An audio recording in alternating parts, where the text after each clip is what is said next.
После 5. јуни на Македонија и нудиме честни луѓе, честна програма и честна влада. Влада која ќе ги решава проблемите, а не влада која ќе работи на сопствените интереси.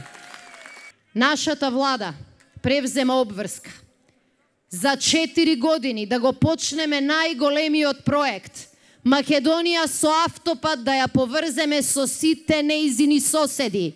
И затоа следниот пат, кога после неколку наши средби ќе доаѓаме од Скопје за Охрид, ќе можеме да доаѓаме бргу, по сигурен пат, по автопат кој ќе отвори и охридската и македонската економија. Држат пресконференција од ВМРО ДПМН и замислете, велат македонската јавност треба да знае дека Социјалдемократскиот сојуз зел кредит од банка да ја финансира својата предизборна кампања. И уште велат, а да после изборите СДСМ ќе оди во стечај, а Бранко ќе биде стечајен управник. Токму благодарение на политиката на Груевски, денес нема фирма што честно работи во Македонија, не зборам за нивните рекетарските, која што нема кредит од банка.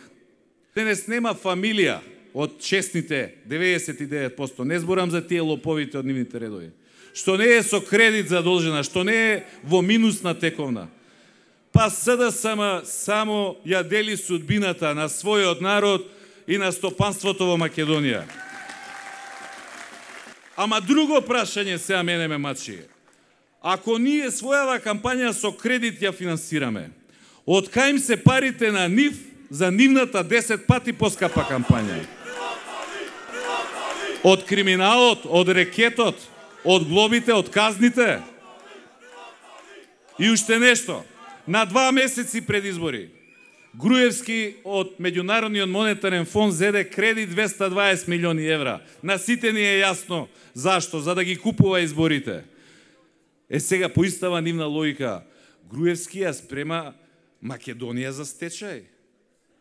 Тој се спрема за стечајен управник. Не ја била таа работа. Ние, вие сите заедно нема да дозволиме нити Македонија во стечај да оди, нити Груевски да и стане стечајен управник. Груевски и неговите после овие избори ќе се расправаат со друг тип на управници. Ви ветувам.